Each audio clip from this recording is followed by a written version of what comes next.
Hey everyone, this is Eddie here with the Voyagecast. Thank you so much for joining us for this awesome interview. We are getting to meet with Santiago Brand, a leading expert in the world of neurofeedback, biofeedback, and heart rate variability. With a background in clinical and sports psychology, he hails from Singapore, originally from Colombia, and has traveled the world to spread the good news, neurofeedback, biofeedback, and more. So, his relentless pursuit of understanding the human brain has led him to utilize these innovative techniques to optimize brain functioning and mental health. From helping clients to manage anxiety and improve sleep, to enhancing cognitive abilities, Santiago is making waves in the field of mental health, which is why we have him here today. In today's episode, we will be diving into Santiago's world and exploring the effects of this technology on mental health, and even discussing a case which is super interesting of a man overcoming brain damage through the tool of neurofeedback. It's going to be an awesome conversation, and I hope you enjoy it as much as we did. Thanks so much for joining us in the Voyagecast. Well, I'm very excited to be here. I really enjoy the interviews and the interaction, and mainly getting the word out there, talking to people about the brain and why I'm so passionate about it, and why I think it is important that as professionals we learn to use the tools that we have at our disposal, but also for people to understand the importance of taking care of their brains. Because I notice people like to take care of their weight and they do their annual medical checkup, but they don't consider the brain. And I think we need to normalize that. I think we need to normalize people getting an annual checkup for their brain health.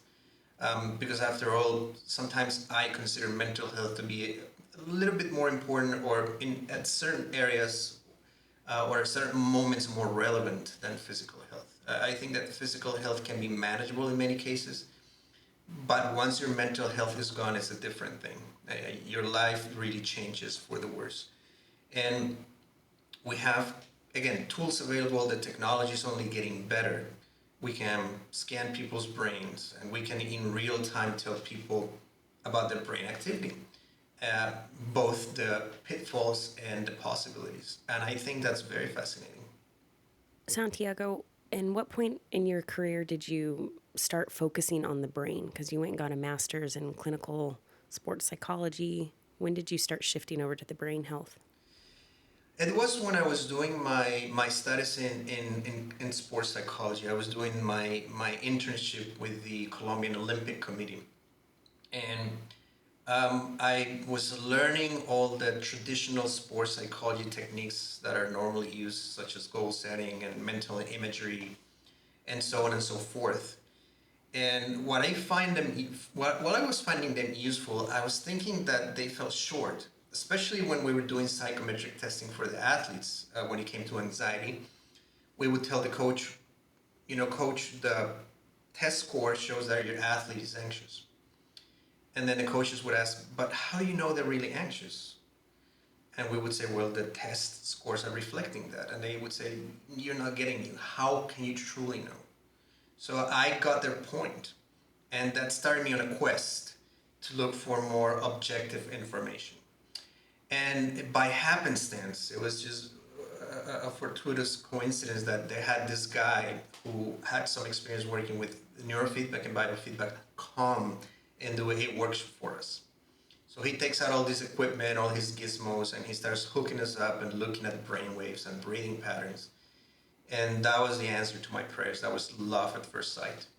So I asked him what equipment he used, and it turned out the Olympic Committee had purchased a Biopack amplifier many years ago, but they didn't have anybody to use it because nobody had trained. So I took it out, dusted off, and I started using it. Very, spontaneously, and it was nothing too specific. But the more I used it, the more I love it. So I decided at that point, I'm going to quit my job, I'm going to move back to the States, I'm going to learn this, and I'm going to proficiently be good at it. Now, I never imagined that it would take me where it's taken me with my life, but because I just wanted to learn it. So I moved back to Florida, and I did my first training in 2008 with Stance Corporation, which no longer exists. It was 1 week of biofeedback, 1 week of neurofeedback, and the rest, as they say, is history. Hey, can you do us a favor though? Can you clarify for the audience what neurofeedback, what biofeedback is?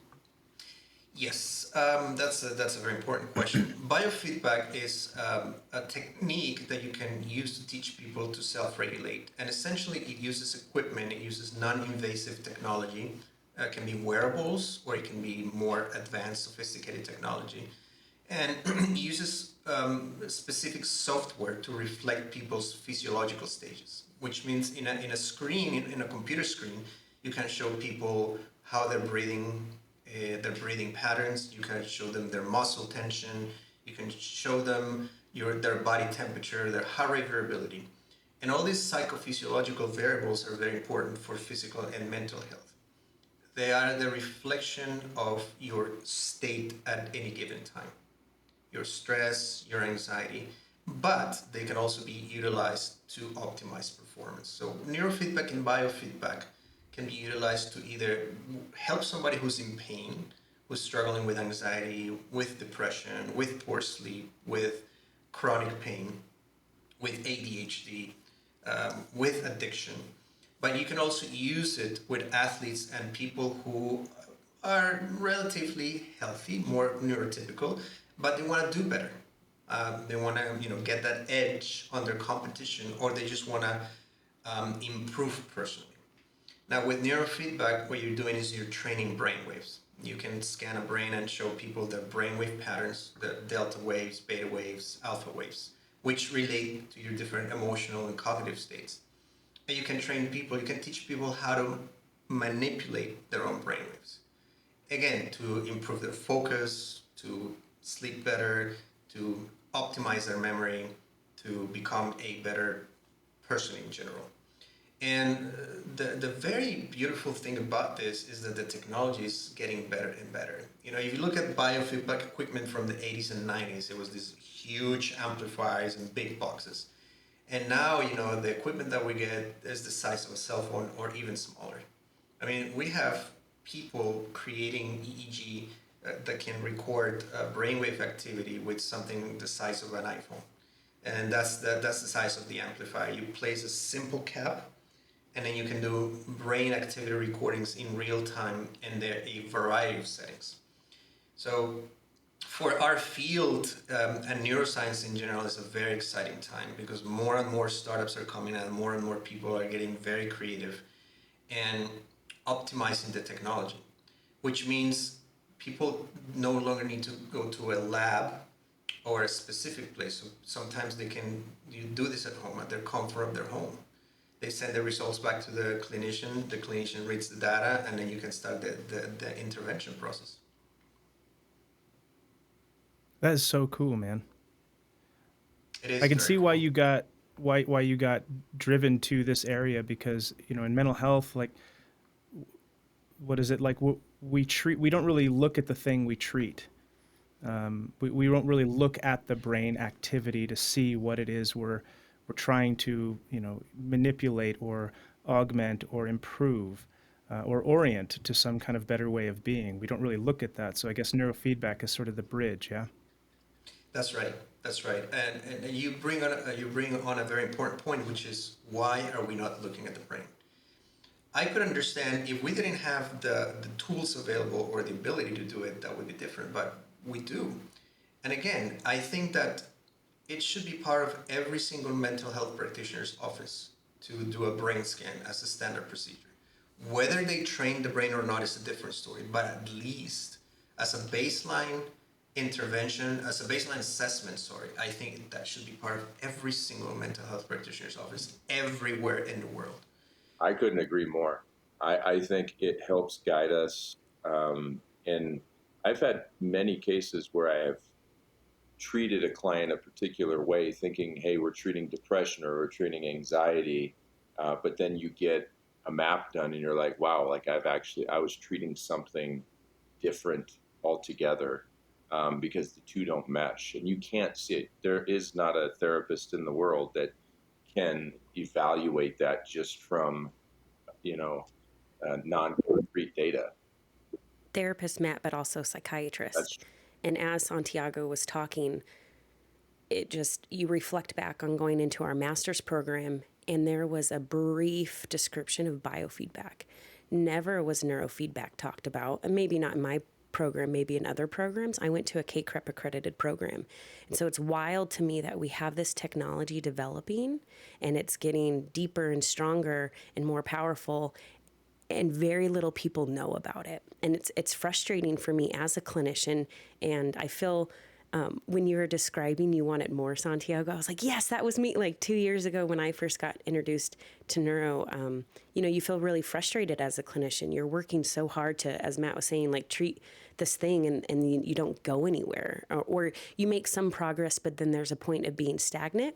And that's also very frustrating for the client, someone who's feels so crappy and they're working so hard in therapy and they're in it for years, and we just have this stuck feeling. So I really can relate to what you're talking about. Yeah, and in addition to that, I've recently made the transition from being a clinician to now doing more of the teaching, which is my passion, is what I wanted to do for a long time. So again, I've been very privileged and blessed in my life to be able to see the world and go talk about the brain. And part of my mission for as long as I can do this is to visit every corner of the world and talk about these interventions, because they're evidence-based, for one, which is to me the most important point, but they're also quite valuable and accessible. And I think that all nations, irrespective of creed, or race or language, should be able to use this, because there's a lot of people suffering in silence out there, and the suffering can be eased in great to a great degree with these interventions.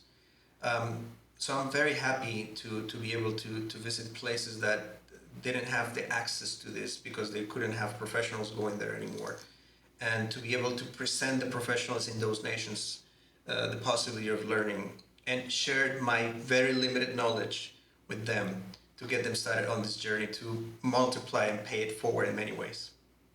So one of the things I wanted to go through with you, Santiago, and we like to do this with a lot of our guests, is to understand where your passion comes from, and maybe take a few minutes to kind of understand your story a little bit more, maybe some things that you've overcame that gave you a little bit of that passion, that helped you to discover that fire inside of you. Like, you want to share a little bit about yourself? Absolutely, absolutely. I think my life experiences, some of my life experiences, have providing the turning point for me to become more interested in this, in what I do today. Um, Obviously, as probably most people around the world, I've had my share of traumatic experiences. One of them was losing my brother when I was 18 years of age. He was 16, and he passed away because of a brain aneurysm. So losing my brother at such a young age was very traumatic. And Yeah. now I do a lot of work with trauma because I know what that feels like. And I've had a few other very traumatic experiences in my life, which have molded the way I am today. Thanks to them, I'm a better person, a better professional. It's not something that I wish had happened, but it happened, and I had the choice to either continue being a victim or just move forward and do something about it, which is not easy to do. I mean, it's always easier said than done. But I think my traumatic experiences have really helped me understand people's pain. They help me be more sensitive to people, and understanding them more. If I see somebody who comes to me and they're angry, when I had angry clients, instead of judging, instead of having preconceptions, I would come from a place of understanding and compassion. I think that being traumatized has made me a more compassionate individual. And I also try to deliver that in my trainings and my teaching, because I enjoy teaching complex subjects. And like Matt was saying, I work very hard so people can understand it.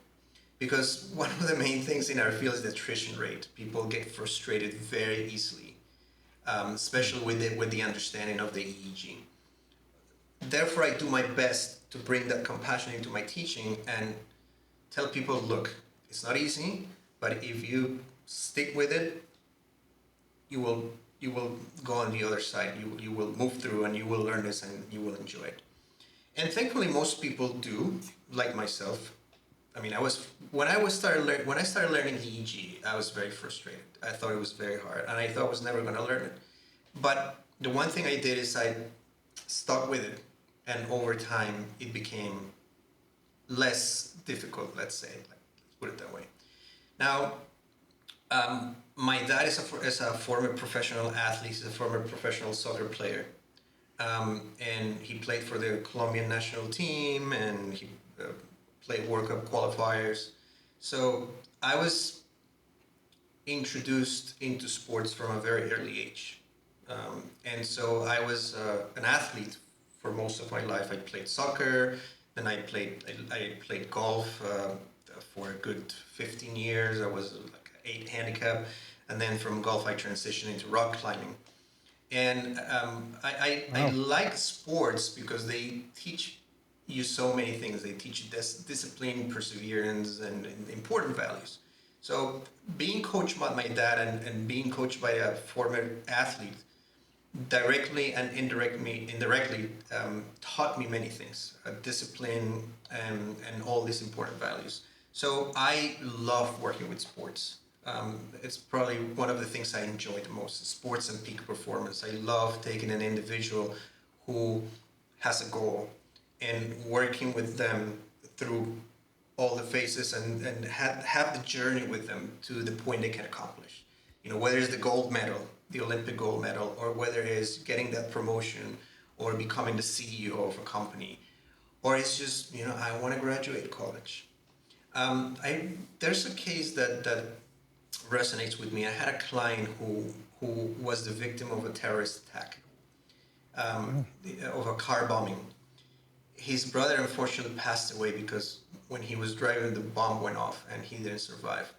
But my client survived, and he had what they call axonal diffuse damage. So he was on a third-story floor, and the car was activated on the parking garage. So when the bomb exploded, the floor caved in, and he fell 3 stories, fell on the side of his head. He was in a coma, very close to passing away, and when he came out of the coma, he had to learn to go to the bathroom, to speak, to walk, to do everything again. And Unreal. he contacts me and he says, I know you do neurofeedback. I'm a victim of this bombing. I want to work with you. And we worked with him very hard every day for 2.5 years. But at the end of 2 years, he went to Harvard and got a master's degree, an MBA. So he went from Wow. almost dying to getting a master's, an MBA in Harvard. And he largely credited that to the work we did with neurofeedback. And that's why I love to do what I love, because I can take somebody who's in pain and then we can bring them through this journey and have them become empowered and victorious at the end of the road. And the ability to see the transformation in the brain, and in the client's life and in the immediate environment, their family, their loved ones, their spouses, the children, it's very rewarding. And it's also very rewarding when I go teach. When I met Matt and Nicole and the group of people I was teaching, and to see them at the end of the training say, you know what, this is not as hard as I thought. I want to learn it. To me, that's very rewarding, because again, they become multipliers, and they become passionate about helping other people. And I think that's one of the greatest services that you can provide when you're put into this world, is to help other people. Just very simply help other people. That's incredible, man. I'm so curious. So, like, you've explained a little bit about neurofeedback, but you described this guy getting this brain injury. Can you walk me through a little bit, like, functionally, what happened to his brain during the neurofeedback? Yeah. With neurofeedback, the process is all about fostering neuroplasticity. You take an individual at a baseline, and that individual may come for different reasons. People come to neurofeedback because they have anxiety that they cannot control, that they cannot manage efficiently, that is, it's destroying their lives, is making them miserable. People come for neurofeedback because they cannot sleep well. They wake up 3-4 times in the evening and they're very tired the next day, and there's not enough coffee in the world to keep them awake, and that starts affecting their performance and their productivity. People come for neurofeedback because they're angry. And I've worked with males who tell me, you know what, I'm very scared that one of these days I'm going to punch or hit my wife because I get so angry, it gets so out of control. I've had children who are flunking out of school because they cannot focus. They're very forgetful.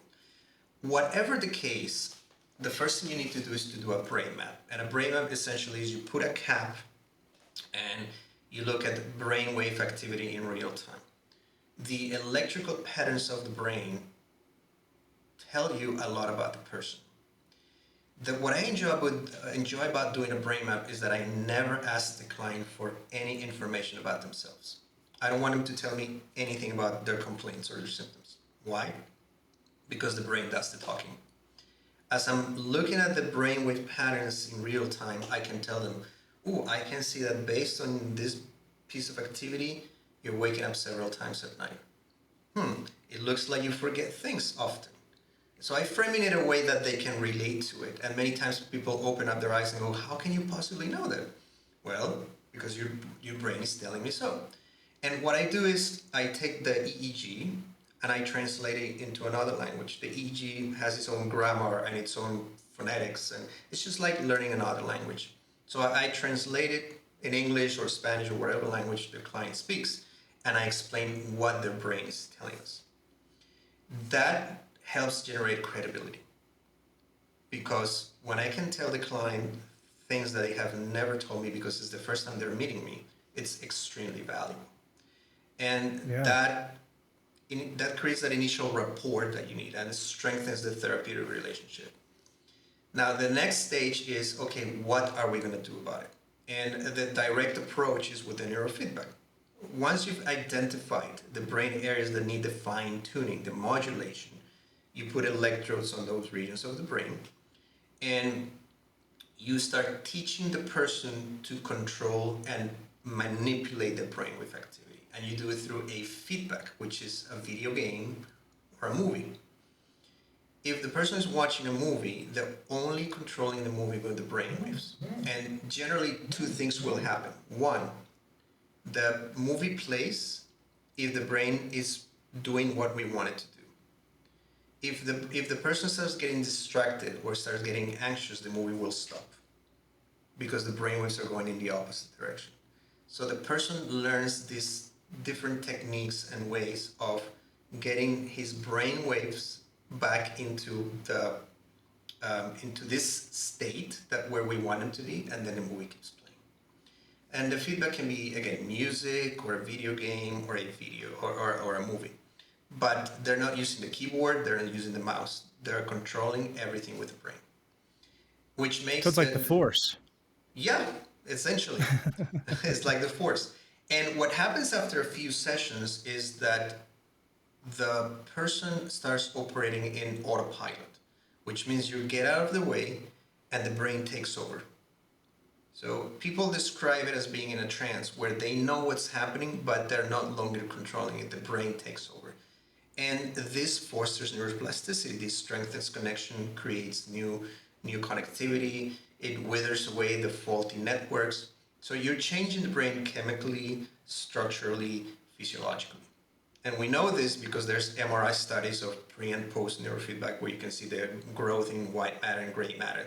You can see the growth in blood volume, in brain volume and connectivity. And you do this for X number of sessions, depending on the condition. And after a while, the person has a new MO. It's a new way of seeing life. You know, I went from being angry to I'm not angry anymore. I went from having 3 migraines every month to having no migraines, or 1 migraine every 6 months, and now it only lasts 1 day. I went from flunking out of school to being a straight A student. I went from not sleeping well to having the best sleep of my life. And when you target the brain and you teach the brain, and you foster this neuroplasticity, amazing things happen for people. Now, it doesn't work for everything, of course, but we can be very effective with a large variety of conditions. And in addition to that, you operate with other three pillars, which is nutrition, exercise, and sleep, lifestyle essentially. So we also start teaching people to, eat better. I refer people to functional medicine practitioners to get their neuroinflammation assessed.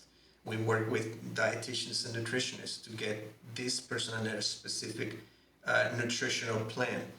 We incorporate physical activity and exercise. Because after all, it's a combination of things.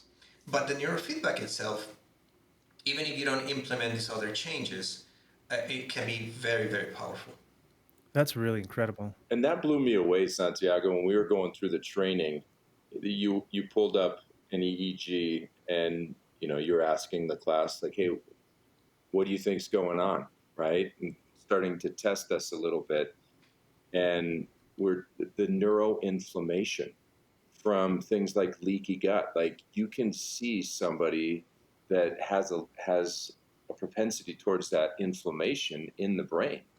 Like, that shows up. Like, to me, that was like ding, ding, ding, ding, ding, right? Like, this makes so much sense. If we can see that complexity of how our physical, our emotional, our intellectual, all that thing, in our lifestyle all combine, like, it gives us the opportunity for not only intervention and neurofeedback to like shift the brain patterns, but also the etiological root to where we can now say, if we don't want this to return, let's go figure out where the inflammation is coming from, right? And so now we're going to refer over here. It's such a beautiful melding of the technology that's available for us today to really help people. Yeah, absolutely. I find it, I love how much insight a person can get out of a 2 hour session. Normally, when I do a brain scan, it's 2 hours. The person comes in, I hook them up, I do the recording, and then we spend some time going over their EEG. And the rest of the time, it's basically Q&A. So in those 2 hours, I've had endless number of clients tell me in those 2 hours I've gotten more insight than in years of therapy. Mm-hmm. Now, this is not to undermine therapy, because therapy is very important, but many clients find the process very insightful, even more insightful than going to talk therapy. Now, I've had Well, clients because some of the things are being identified that they don't even know. Like, exactly. What you said is not insulting at all to therapy. It's sometimes they don't even know what's going on. So how can we treat it? And then what Matt was talking about earlier, it presents as depression, but it's actually ADHD. So we're not even. So I 100% understand what you're saying, and it's so validating for them that something finally understands what they're going through. It is. With teenagers, I get a very particular reaction. Sometimes, most of the time, when teenagers come to do a brain work with me, they don't say hi. They come sit down in the chair, and it's because I'm going to see another shrink, and I gotta tell all my problems to this stranger, and I don't want to talk to this dude. And the next thing they know is I'm putting a cap on them, and they're looking at the brainwaves, and their demeanor changes right away. But when I start explaining the brain activity, most teenagers that I work with break down and cry. And they turn to their parents and say, I told you I'm not making this up. Do you believe me now? And they turn to me and they say, thank you, because for the first time in many years, somebody understands me. Yes. And somebody's not judging me. And I find that so powerful. Because if you can change a teenager that way without telling them anything other than what their brain is doing, you know that you're doing something right, and you know that you have a very powerful and useful tool at your disposal. And again, I've had parents crying the first time when I tell them, look, your child struggles with attention and memory. They cry because they think, oh, my child is broken. To they call me and tell me, he's graduating with honors. Thank you so much. And they're crying out of joy. From crying out of despair, they cry out of joy. And that transformation is incredible. Now, with therapy, I've had clients, most of my clients come and tell me, I'm not doing therapy ever again. It doesn't work. And I tell them, hold on a second.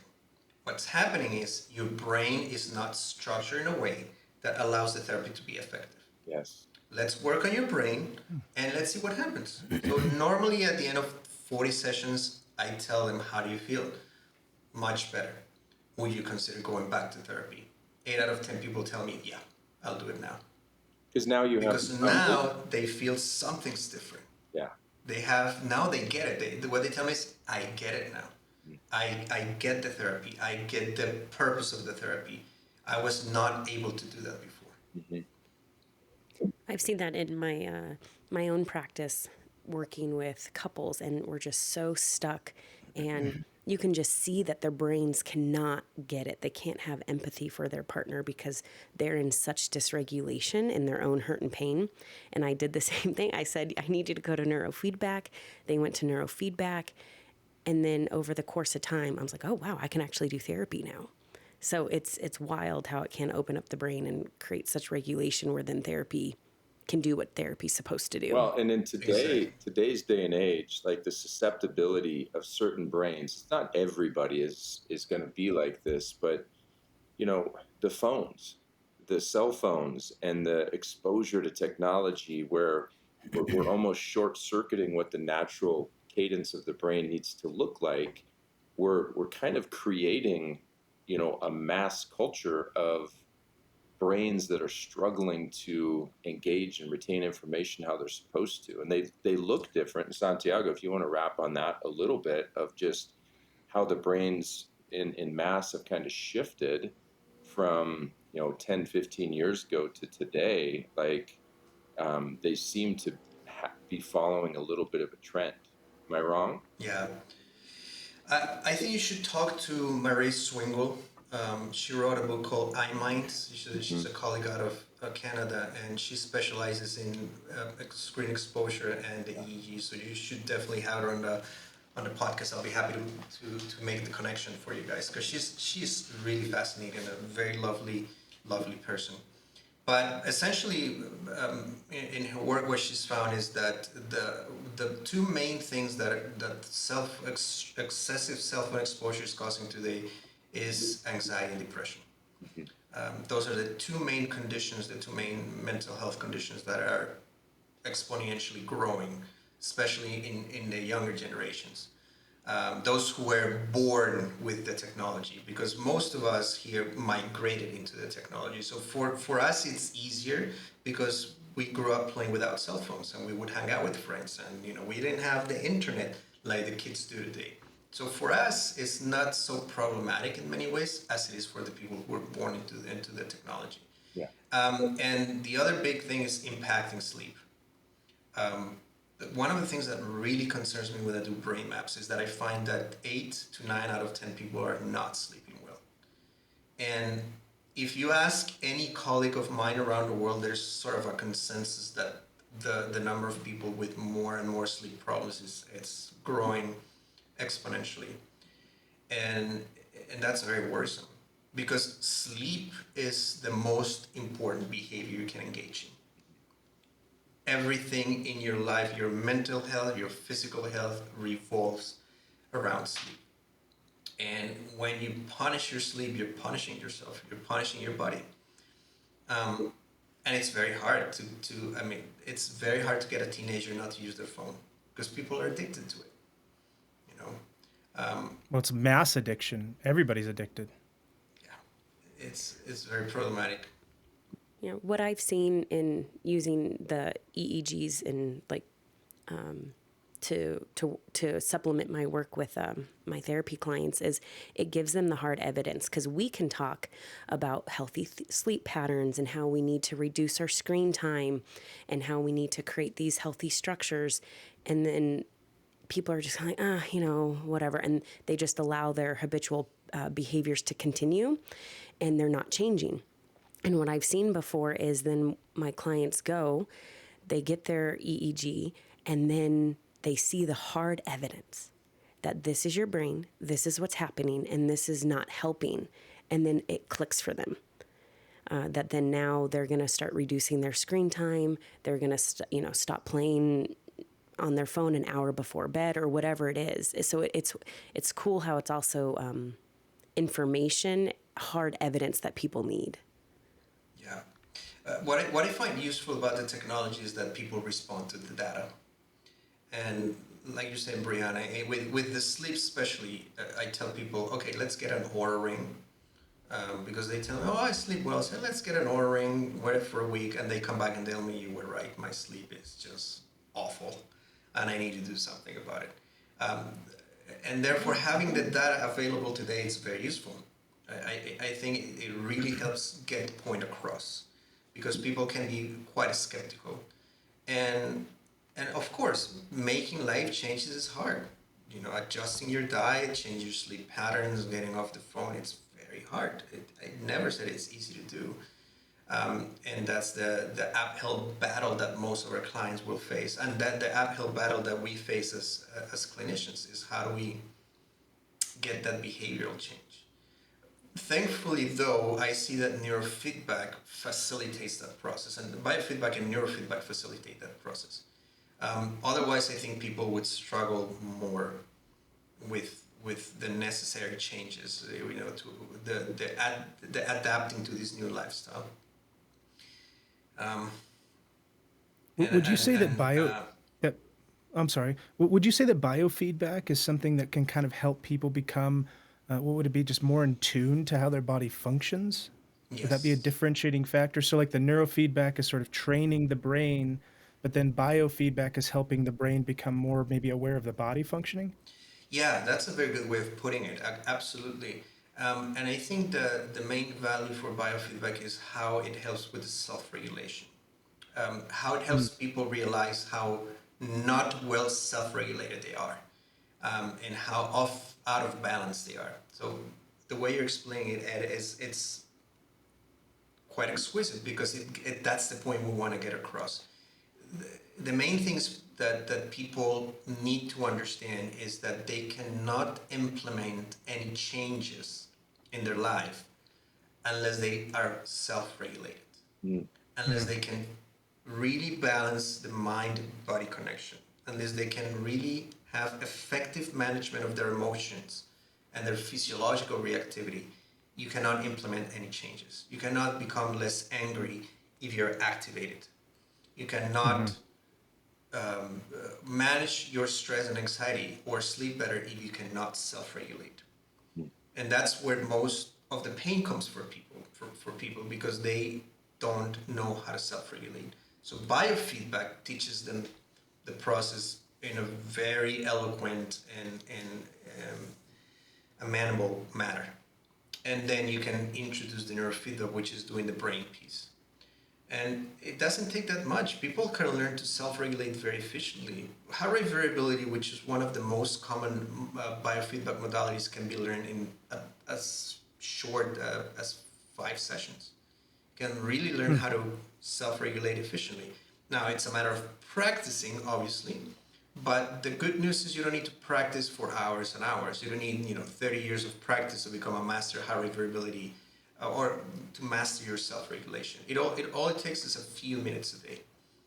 And again, the technology facilitates this process now. It makes it easier for people to see the data, to do a little practice, and then to move on step by step.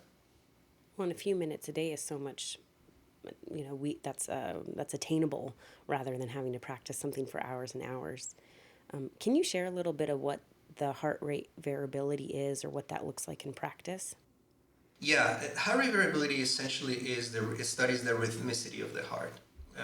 Your heart has a specific rhythmicity, which, depending on your age and your fitness level, and your gender, and whether or not you have medical conditions, should have a specific pattern. All right, and that's directly connected to the way you breathe. So your breathing rate, your breathing patterns, your breathing style will affect a change or will have effects on your heart rhythmicity. And your heart rhythmicity will impact your brain rhythmicity, because the heart and the brain communicate via the vagus nerve. Whenever something happens emotionally, the first organ that gets impacted by it is the heart, not the brain. So the heart really receives a lot of the stimulation or most of the stimulation that we get from the environment and reacts according to that. And that pattern can be either disorganized or dysregulated, or it can be coherent. If it is coherent, then you're more resilient. It doesn't mean you're not going to get stressed, you're not going to get anxious, but anxiety, stress, depression are not going to dominate your life. You're going to be able to become more resilient, and you're going to be able to cope more efficiently. But if that pattern is dysregulated, then your coping abilities just go south. They really go to hell, and your life becomes very painful, physically, mentally, and emotionally.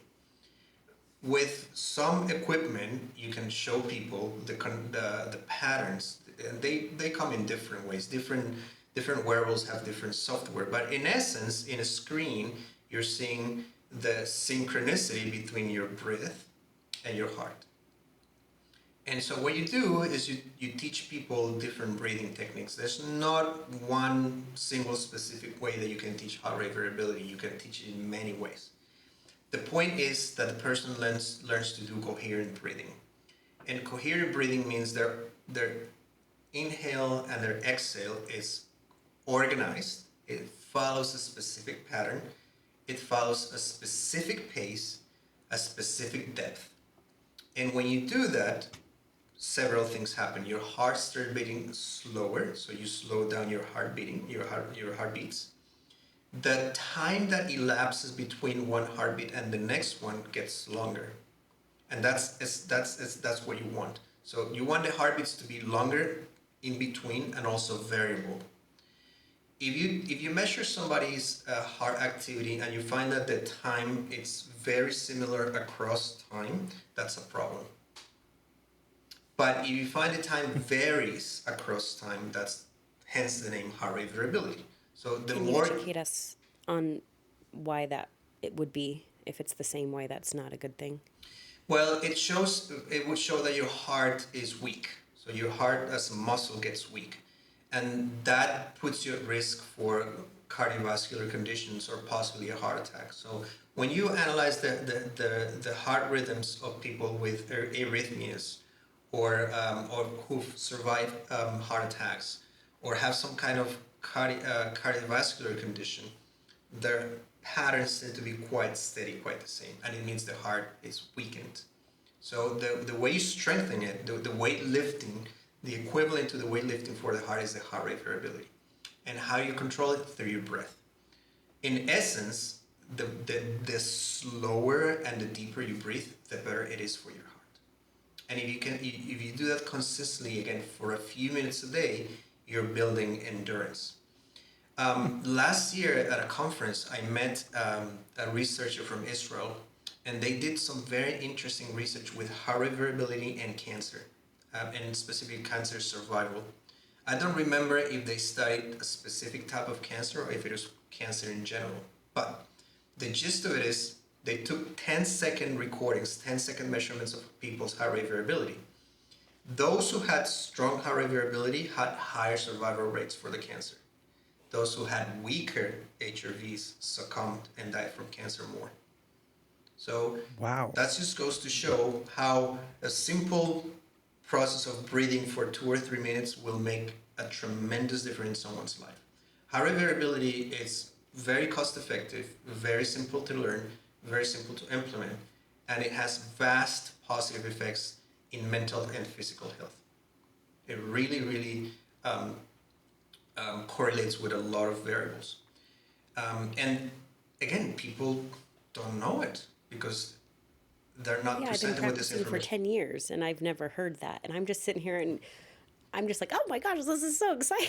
Like, I can't believe all this. Yeah. It's just, I just want to listen to you for hours. Like, this is just so cool. And all the knowledge you have, and what's I think exciting for me is how applicable it is. And it's just, it's so powerful, but it's so easy at the same time. It is. And for instance, you mentioned couples therapy just a few minutes ago. You can do couples therapy, biofeedback for couples therapy. There's a colleague of ours called Steve Castle out of California, and he does what he calls interpersonal biofeedback, which means he has the spouses connected with two wearables at the same time, and he projects their physiology on the screen at the same time. And Awesome. some of the stuff that he does is he tells them, okay, I want you to engage in an argument right now. Look at what you're doing to your physiology and each other's physiology. Now, I want you to talk to each other in a loving way, and they can see the changes. So he can teach people, he can teach couples to co-modulate when people have the information in front of them. And it's really fascinating work. And he's been able to save marriages by doing this, because people don't realize how the impact of words until they see it. So again, people respond to the data, and having the data is very useful. Oh my gosh. So relatable.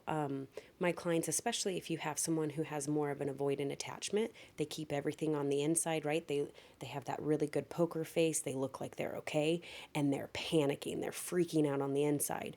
So the more anxious attachment, the pursuer, why don't you care about this? Like, and they don't understand how their words, their tone, the nonverbals that they're sending them impact them. And that's where sometimes what's hard is couples, they'll say the right things, when we talk about reaching for these more vulnerable needs. Well, I am asking for my needs, but what you're not noticing is that your jaw is tense, that you're stiffened, and then those cues are sending your partner danger cues, and so they're panicking on the inside. So that is so cool to be able to see that, because sometimes I feel like I'm convincing people that they're impacting each other rather than them being able to see it, see the evidence, see that when they stiffen, that their partner's brain and dysregulation just came online.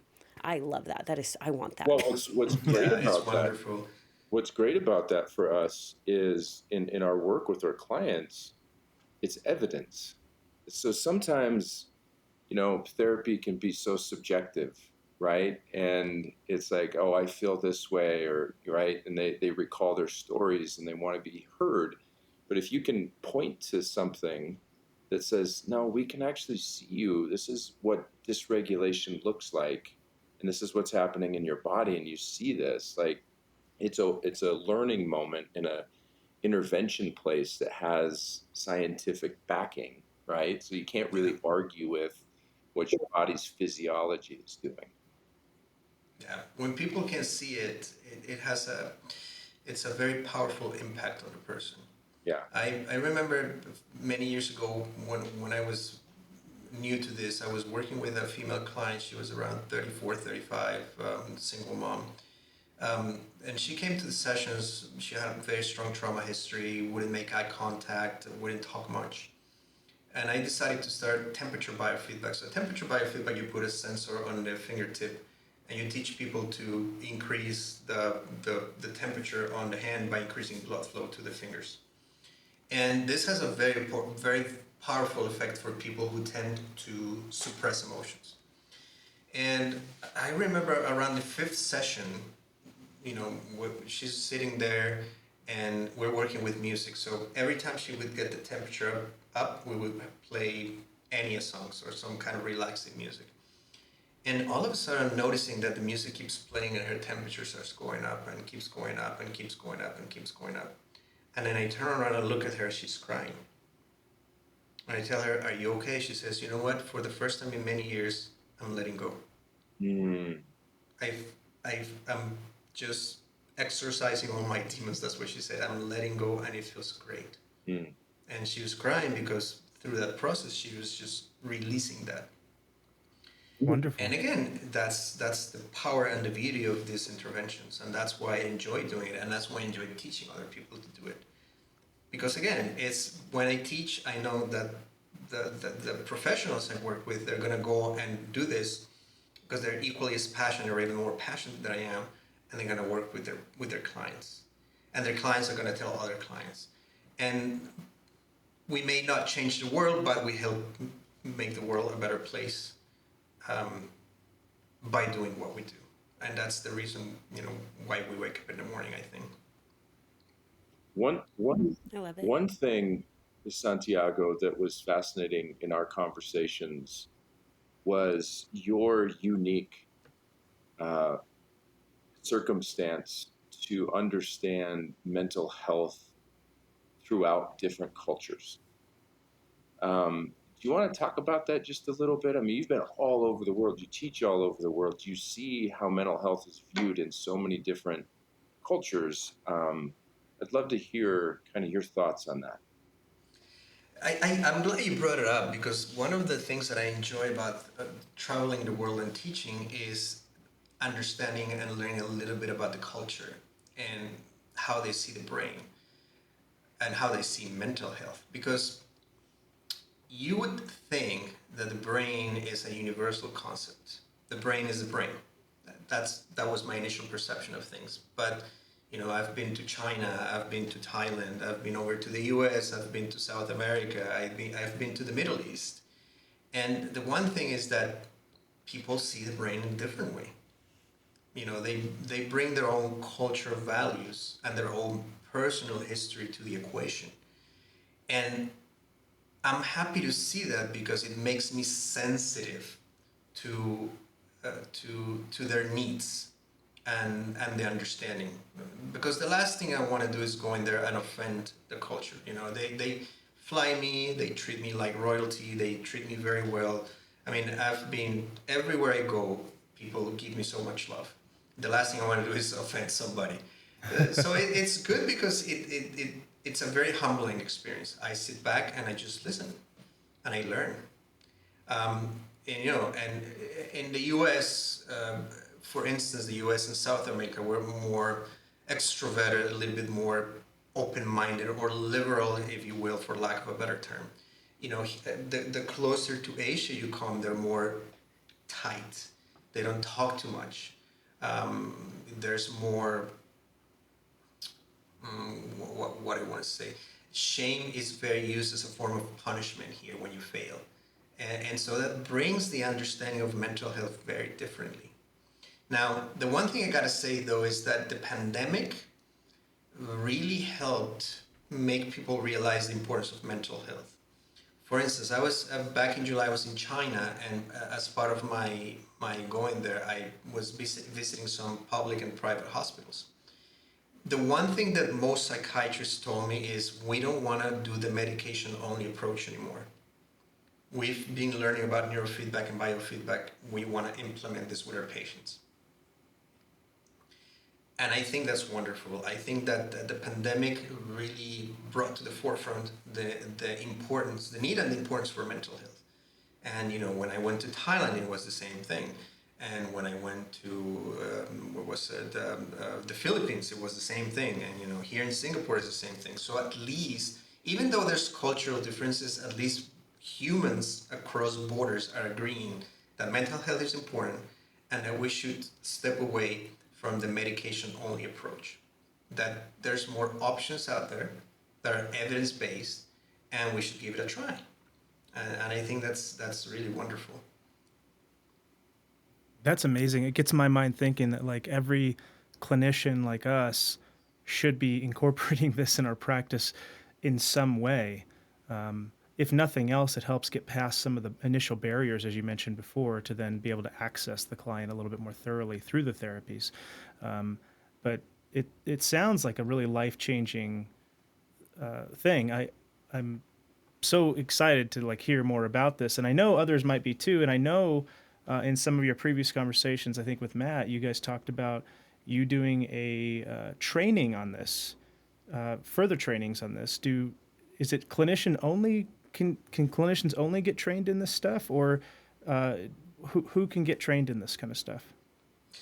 Well, it really depends on scope of practice, of course. I mean, for the most part, clinicians get trained where they have a license. They can get trained to work with people. However, I'm going to be flying to Dubai next week because we're going to be doing a retreat for peak performers.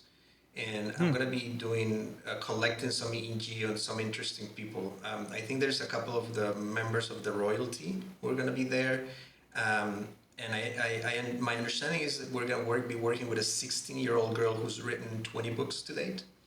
So it will be very exciting to scan these brains and see what we can learn from them. Because I think the brains of peak performance can teach us things and that we can emulate some of those patterns for the rest of the population, because I think peak performance, everybody's a peak performer in their own right.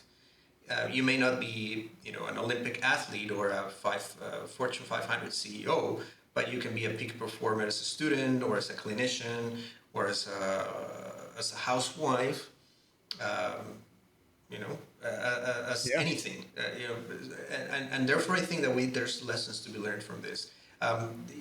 Last week I did the brain for a millionaire here, and the one thing that struck me is how peak performers like him adapt, because when I saw a specific pattern, I told him, "Do you have a history of dyslexia?" He says, "Yes, I've had dyslexia my whole life." But the thing is, he went to law school, and he was able to adapt and graduate in spite of his academic difficulties.